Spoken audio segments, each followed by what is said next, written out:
ایدئولوژی مینامند. در اینجا دولت حامی و ترغیبگری عدالت می شده است. تنها محکمه های عادی که نافهمی ها را حل می کنند نه، بلکه این چنین سودهای بزرگ دولتی نیز تأسیس می افتند. غرقی کارهای بد شدند. آرزوهایشان زیاد است. کاری آنها از بد هم بدتر است. این کار با من جدی تر می نماید. معارف هم هست. آنها سیاست، ایدئولوژی و دین را هم آمیخته کردن می خواهند. این چیزها آدمان را با دولت نزدیک می سازند. رمز دارند. پولی ملی، پرچمی نو، دیوانه می شوند. مقصد اساسی آنها این اعتراف شدنشان از جامعه جهانی است. باید ما از کشاده شدن آفیس‌های آنها در خارجه با خبر شویم. مستا با مقامات‌های بالایی صحبت بکن. اگر حاضر این را نظارت نکنیم عاقبت به سفارتخانه ها تبدیل می‌یابد. خاطر نشوی، از من حل میکنم. بغیر از ما کسی صد راهی آنها شده نمیتواند. عجلشون رسیده است، راه دیگر را میکوبند. آنها جنگ را بین المللی کردن میخواهند. باید آنها را از ریشهشون نابود کنیم، وگرنه در آینده دردی سرمان میشوند.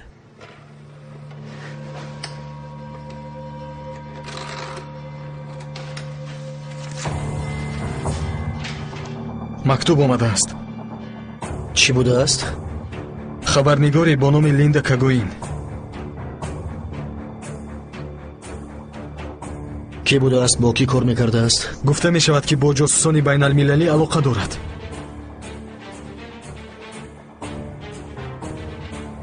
انا بای.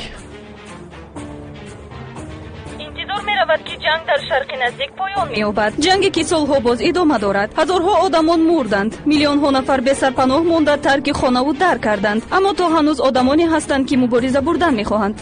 شما به این چی میگویید؟ مبارزه امان را ادامه میدهیم. اینجا زمین های ماست. درگان با این دختر ملاقات داشته است. کی؟ در کجا؟ کی نمیدونم، ولی در خارج کشور. باوری ندارم که آنها این گونه توکل کنند. نویسید که انتظاریم. از همه چیز ما رو باید خبردار کنند. درگان از من است. با کسی او رو نمیدهم. خاطر نشو، او را بغیر از تو به کسی نمیدهم. خوب، ما منتظریم.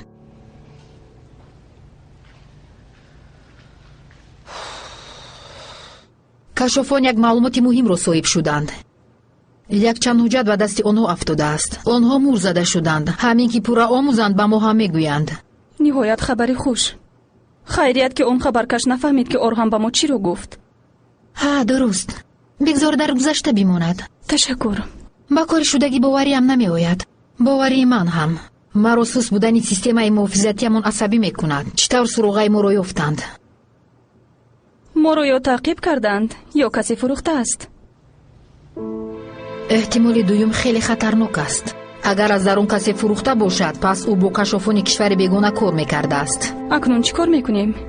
من با کشافان صحبت کردم. گفتند که شاید تمامی کارمندان را پرسند.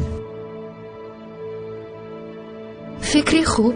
اگر اینجا خبرکش باشد پس او را میابند. ها همینطور.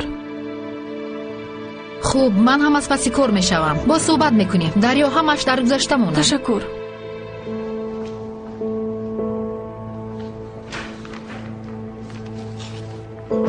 امیدوارم که در پرس و پس خانم علم یکو مشکلی روی نمیدهد.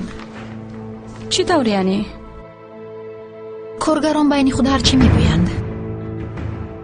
چی میگویند؟ سیده آشکارا گپ زن؟ علم تا چند سال پیش در خدمات جاسوسی کشوری بیگانه کار میکرد. بعد از روی قرارداد به خدمات کشافی ترکیه گذشت. شما این رو نمیدونستید مگر؟ نه، باری اول میشنوم. اما من به این چندان باور ندارم. کشافان ترکیه این گونه خود را زیر خطر نمیگذارند. شاید این آوازه بی اساس باشد. شاید چنین باشد.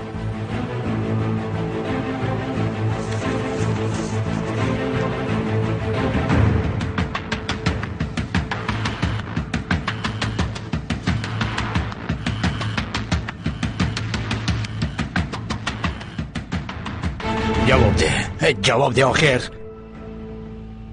بلاتنت. Акай сами. агар шумо ҳалли ин корро наёбед ба сари ҳамаамон мушкилӣ меояд. ҳар рӯз як сюрприз. агар маълумотҳои орҳан дода муҳим бошад, пас шояд як муддат аз мадди назар нопадид шавем. дуруст намегӯям магар? дуруст намегӯӣ. мо нопадид шавем. дар он ҳуҷҷатҳо номи ягон нафарамон қайд нашудааст. ҳамаш махфист. онҳоро зарур аст ки бо мо сару кор гиранд. агар ошкор кунанд чӣ? дар ин сурат ҳамаамон нобуд мешавем. фаҳмидед? нобуд. ҳамаи ҳуҷҷатҳо ошкор мешавад. мо ҳамаи он ҳуҷҷатро бо рамзҳои махфӣ зикр кардем. ҳамин ки давлатамонро бунёд кардем барои